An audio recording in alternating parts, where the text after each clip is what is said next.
Welcome to my Tamil Recipes channel. Tamil Recipes channel subscribe பண்ணாதவங்க subscribe பண்ணுங்க. மறக்காம bell button-ஐ click பண்ணுங்க. உருளைக்கிழங்கு போண்டா. செய்ய தேவையான பொருட்கள்: உருளைக்கிழங்கு 1/4 கிலோ, பெரிய வெங்காயம் 2, பச்சை மிளகாய் 4, இஞ்சி 1 துண்டு, கருவேப்பிலை சிறிது, கொத்தமல்லி சிறிது,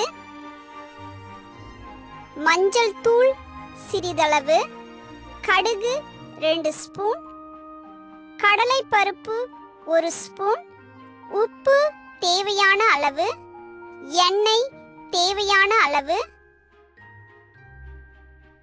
மாவு தயாரிக்க: கடலை மாவு 150 கிராம், தனி மிளகாய் தூள் 1 ஸ்பூன், இட்லி மாவு 1 டேபிள் ஸ்பூன், உப்பு தேவையான அளவு. எப்படி செய்யறதுன்னு பாப்போமா? உருளைக்கிழங்கு வேக வச்சு தோலை உரிச்சிட்டு நல்லா மசிச்சு வச்சுக்கோங்க. அடுப்புல பேனை வச்சு அதுல கொஞ்சமா எண்ணெய் ஊத்தி, எண்ணெய் காஞ்சதும் அதுல கடுகு போடுங்க. கடுகு வெடிச்சதும் கடலைப்பருப்பு போட்டு, கடலைப்பருப்பு செவந்ததும் நறுக்கின வெங்காயம், பச்சை மிளகாய், இஞ்சி, கொத்தமல்லி, கருவேப்பிலை எல்லாத்தையும் போட்டு நல்லா வதக்கிக்கோங்க. நல்லா வதங்கினதும் மசிச்சு வச்சிருக்க உருளைக்கிழங்கையும் போட்டு அதுல உப்பு மஞ்சத்தூளையும் போட்டு நல்லா கொஞ்ச நேரம் நல்லா கிளறி, நல்லா வெந்ததும் கீழே இறக்கி ஆற வச்சிருங்க. நல்லா ஆறினதும் இந்த உருளைக்கிழங்கு மிக்சரை எலுமிச்சம்பழ அளவுக்கு சின்ன சின்ன உருண்டையா உருட்டி வச்சுக்கோங்க. அப்புறம் ஒரு பாத்திரத்துல கடல மாவு, மிளகாத்தூள், உப்பு, இட்லி மாவு இது எல்லாத்தையும் சேர்த்து தண்ணி ஊத்தி தோசை மாவு பதத்துக்கு கரைச்சி வச்சுக்கோங்க. அப்புறம் அடுப்புல பேனை வச்சு அதுல டீப் ஃப்ரை பண்றதுக்கு தேவையான அளவுக்கு எண்ணெயை ஊத்தி காய வைங்க. எண்ணெய் காஞ்சதும் அதுல உருட்டி வச்சிருக்க உருளைக்கிழங்கு மிக்சரை கரைச்சி வச்சிருக்க மாவுல முக்கி அதுல போடுங்க. நல்ல கோல்டன் பிரவுன்ல வந்ததும் எடுத்துடுங்க. இது ரொம்ப டேஸ்டா இருக்கும். கெஸ்ட்டுக்கெல்லாம் பண்ணி கொடுத்தீங்கன்னா அப்படி பாராட்டுவாங்க பாருங்க. கட்லெட்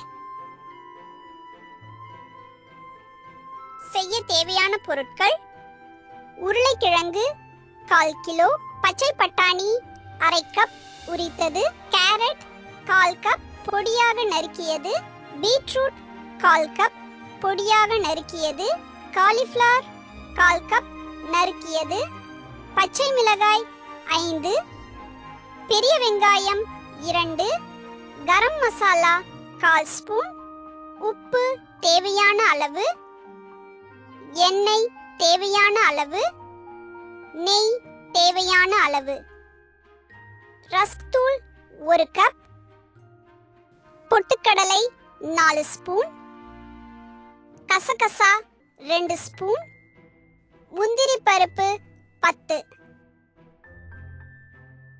எப்படி செய்யறதுன்னு பாப்போமா? காலிஃப்ளவரை தண்ணியில உப்பு போட்டு அதுல அலசி எடுத்து வச்சுக்கோங்க. அப்புறம் உருளைக்கிழங்கு நல்லா வேக வச்சு தோலை உரிச்சிட்டு மசிச்சு வச்சுக்கோங்க. அதுக்கப்புறம் நறுக்கின கேரட், பீட்ரூட், காலிஃப்ளவர், உரிச்ச பட்டாணி எல்லாத்தையும் ஆவியில வேக வச்சு எடுத்து வச்சுக்கோங்க. அப்புறம் வெங்காயம், பச்சை மிளகாய் இதெல்லாம் பொடியா நறுக்கி வச்சுக்கோங்க. அப்புறம் ஒரு பேன்ல கொஞ்சமா எண்ணெயை காய வச்சு அதுல பொட்டுக்கடலை, கசகசா, முந்திரி பருப்பு இந்த 3ஐயும் வறுத்துட்டு எடுத்து பவுடர் பண்ணிடுங்க. அப்புறம் ஒரு பேன் அடுப்புல வச்சு அதுல கொஞ்சம் எண்ணெய் ஊத்தி அதுல வெங்காயம், பச்சை மிளகாய் இது ரெண்டுத்தையும் வதக்கிட்டு வேக வச்ச காய்கறி, மசிச்சு வச்சிருக்க உருளைக்கிழங்கு எல்லாத்தையும் போட்டு உப்பு, கரம் மசாலா, அப்புறம் பொட்டுக்கடலை, கசகசா, முந்திரி பருப்பு பவுடர் பண்ணி வச்சிருக்கோம் இல்லையா அந்த பவுடரு எல்லாத்தையும் போட்டு நல்லா மிக்ஸ் பண்ணிட்டு கீழே இறக்கிடுங்க. இந்த மிக்சரை நல்லா ஆற விடுங்க. நல்லா ஆறுனதும் மிக்சரை சின்ன சின்னதா எலுமிச்சம்பழம் அளவுக்கு உருண்டைகளா உருட்டி வச்சுக்கோங்க. அத நீல வாக்குல 1/4 இன்ச் கணத்துக்கு தட்டி ரஸ்க் தூள்ல புரட்டி வச்சிருங்க. அதுக்கப்புறம் தோசைக்கல்ல அடுப்புல வச்சு காஞ்சதும் ரஸ்க் தூள்ல புரட்டி வச்சிருக்க கட்லெட்டை 2 2 அதுல போட்டு ஒரு 1 or 2 டீஸ்பூன் நெய் விட்டு ஒரு பக்கம் வெந்து நல்லா செவந்ததும் அடுத்த பக்கம் திருப்பி போட்டு நல்லா வேக வச்சு நல்லா செவந்ததும் எடுத்துடுங்க. சுவையான கட்லெட் ரெடி. இந்த கட்லெட்டை தக்காளி சாஸ் கூட சாப்பிட்டா செம்மையா இருக்குங்க. இது செய்யறப்போ ஃபயர் மீடியம் ஃபயர்ல தான் இருக்கணும். அதே மாதிரி ரஸ்க் தூளும் கொஞ்சம் இனிப்பு இல்லாத மாதிரி பார்த்து வாங்கிக்கோங்க. இதுல எந்த காயும் போடாம வெறும் உருளைக்கிழங்கு மட்டும் கூட வச்சு செய்யலாம், நல்லா இருக்குங்க. மசாலா சிஎம் செய்ய தேவையான பொருட்கள்: பச்சரிசி 2 ஆழாக்கு, உளுந்தம் பருப்பு அரை ஆழாக்கு, வெங்காயம் பெரியது 5, தேங்காய் அரை மூடி துருவியது, பச்சை மிளகாய் 10, கடுகு 1 டீஸ்பூன், உப்பு தேவையான அளவு, கருவேப்பிலை தேவையான அளவு, கொத்தமல்லி தேவையான அளவு. எப்படி செய்யறதுன்னு பாப்போமா? பச்சரிசி உளுந்தம்பருப்பு ரெண்டையும் ஒரு அரை மணி நேரம் ஊற வைங்க. நல்லா ஊறினதும் தண்ணியை வடிச்சிட்டு அது கூட உப்பு சேர்த்து நைஸா அரைங்க. நல்லா கெட்டியா அரைக்கணும், நிறைய தண்ணி ஊற்றக்கூடாது. அது கூட பச்சை மிளகாயும் சேர்த்து நல்லா அரைச்சி எடுத்து வச்சுக்கோங்க. அடுத்து வெங்காயம், கொத்தமல்லி, கருவேப்பிலை இதெல்லாம் பொடியா கட் பண்ணி வச்சுக்கோங்க. அப்புறம் அடுப்புல ஒரு பேனை வச்சு அதுல கொஞ்சமா எண்ணெய் ஊற்றி எண்ணெய் காஞ்சதும் கடுகு போடுங்க. கடுகு வெடிச்சதும் கட் பண்ணி வச்சிருக்க வெங்காயம், கருவேப்பிலை, கொத்தமல்லி எல்லாத்தையும் போட்டு லைட்டா வதக்கிட்டு அதை மாவுல சேர்த்து நல்லா மிக்ஸ் பண்ணி வச்சுக்கோங்க. அதுக்கப்புறம் போண்டா போடுற மாதிரி சின்ன சின்ன உருண்டையா கொஞ்சம் கொஞ்சமா மாவை எண்ணெயில போட்டு நல்ல கோல்டன் ப்ரௌன் வந்ததும் எடுத்துருங்க. இந்த மாவுல நிறைய தண்ணி ஊத்தி ஆட்டக்கூடாது, வடை மாவு மாதிரி கொஞ்சம் கெட்டியா இருக்கணும், இல்லைன்னா நிறைய எண்ணெயை குடிக்குங்க.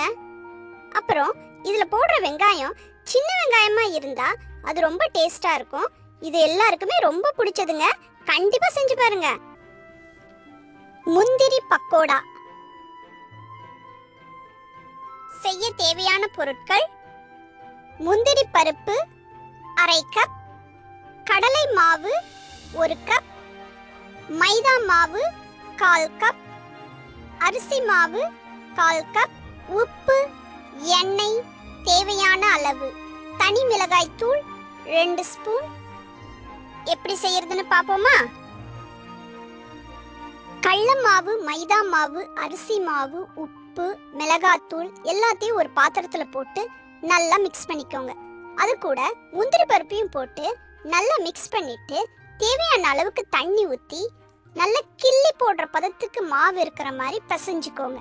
அதுக்கப்புறம் அடுப்புல ஒரு பேனை வச்சு டீப் ஃப்ரை பண்றதுக்கு தேவையான அளவு எண்ணெயை ஊற்றி எண்ணெய் காஞ்சதும் கலந்து வச்சிருக்க மாவை கிள்ளி கிள்ளி போட்டு அதுல நல்லா செவக்க விட்டு எடுங்க. முந்திரி பருப்புக்கு பதிலா நிலக்கடலை பருப்பை கூட போட்டு இதே மாதிரி செய்யலாம், அதுவும் ரொம்ப டேஸ்டாவே இருக்கும். வாழைப்பூ வடை செய்ய தேவையான பொருட்கள்: வாழைப்பூ 1, கடலை பருப்பு 1 கப், துவரம் பருப்பு 1 கப், சின்ன வெங்காயம் 1 கப் உரித்தது, பூண்டு 10, சோம்பு 2 ஸ்பூன், வரமிளகாய் 8, எண்ணெய் பொரிக்க தேவையான அளவு, உப்பு தேவையான அளவு. எப்படி செய்யறதுன்னு பாப்போமா? வாழைப்பூல நரம்பு எடுத்துட்டு பொடியா கட் பண்ணி வச்சுக்கோங்க. அப்புறம் தண்ணியில உப்பும் மஞ்சத்தூளும் போட்டு நல்லா மிக்ஸ் பண்ணிட்டு அந்த வாழைப்பூ அதில் போட்டு நல்லா அலசி பிழிஞ்சு எடுத்துருங்க. அப்புறம் கடலைப்பருப்பையும் துவரம் பருப்பையும் ஒரு 2 மணி நேரம் நல்லா ஊற வைங்க. நல்லா ஊறினதும் அந்த பருப்பையும் வரமிளகா, சோம்பு, பூண்டு, உப்பு எல்லாத்தையும் சேர்த்து நைஸா அரைக்காம 1-2 கரகரப்பா அரைச்சு வச்சுக்கோங்க. அரைச்ச பருப்போட பொடியா கட் பண்ண வெங்காயம், அப்புறம் கட் பண்ணி வச்சிருக்க வாழைப்பூ எல்லாத்தையும் சேர்த்து நல்லா பிசைஞ்சு வச்சுக்கோங்க. அப்புறம் ஒரு பேன்ல டீப் ஃப்ரை பண்றதுக்கு தேவையான அளவுக்கு எண்ணெயை ஊத்தி காய வைங்க. எண்ணெய் நல்லா காஞ்சதும் அதுல பிசைஞ்சு வச்சிருக்க மாவை சின்ன சின்ன வடையா தட்டி அதுல போடுங்க. நல்ல பொன்னிறமா வந்ததும் எடுங்க. இத ஸ்நாக்காவும் சாப்பிடலாம். ஆனா சாதத்தோட சாப்பிட்டு பாருங்களேன், அவ்வளோ டேஸ்டா இருக்கும். ஒரு தடவை சாப்பிட்டீங்கன்னா அடிக்கடி செய்வீங்க. செஞ்சு பாருங்களேன். வெங்காய பஜ்ஜி செய்ய தேவையான பொருட்கள்: பெரிய வெங்காயம் 2, கடலை மாவு 1 கப், அரிசி மாவு அல்லது இட்லி மாவு 1/4 கப், சோடா உப்பு 1/4 ஸ்பூன், வரமிளகாய் 6, கருவேப்பிலை 4 இலைகள், சீரகம் 1/2 ஸ்பூன், பெருங்காயத்தூள் 1/2 ஸ்பூன், எண்ணெய் பொரிக்க தேவையான அளவு, உப்பு தேவையான அளவு. எப்படி செய்யறதுன்னு பாப்போமா? வெங்காயத்தை நடுவுல இருந்து வெட்டுங்க. வட்ட வட்டமா எல்லா லேயர்ஸும் வர மாதிரி நல்லா தடிமனா வெட்டி எடுத்துக்கோங்க. வரமிளகாய், கருவேப்பிலை, சீரகம், பெருங்காயம், உப்பு இது எல்லாத்தையும் சேர்த்து நல்லா நைஸா அரைச்சி அதை கடலை மாவு, அரிசி மாவு இது கூட சேர்த்து தண்ணி விட்டு கரைச்சி அது கூட சோடா உப்பையும் சேர்த்து கரைச்சிக்கோங்க. இப்போ அரிசி மாவுக்கு பதிலா இட்லி மாவு சேர்த்தீங்கன்னா சோடா உப்பு அதுல சேர்க்க தேவையில்லை. அப்புறம் அடுப்புல ஒரு பேனை வச்சு அதுல டீப் ஃப்ரை பண்றதுக்கு தேவையான அளவுக்கு எண்ணெயை ஊத்தி காய வைங்க. எண்ணெய் காஞ்சதும் நறுக்கி வச்சிருக்க வெங்காயத்தை பஜ்ஜி மாவுல முக்கி எடுத்து எண்ணெயில போடுங்க. நல்ல பொன்னிறமா 2 பக்கமும் வெந்ததும் எடுத்துடுங்க. இதே பஜ்ஜி மாவுல வாழைக்காய், கத்திரிக்காய், உருளைக்கிழங்கு இந்த மாதிரி வெஜிடபிள்ஸை முக்கி போட்டோம் வெஜிடபிள் பஜ்ஜி பண்ணலாம். ஒரே நேரத்துல டிஃப்ரெண்டான பஜ்ஜி நமக்கு ரெடி ஆயிடும். பஜ்ஜியை தேங்காய் சட்னியோட சர்வ் பண்ணுங்க. சாப்பிட ரொம்ப நல்லா இருக்கும்.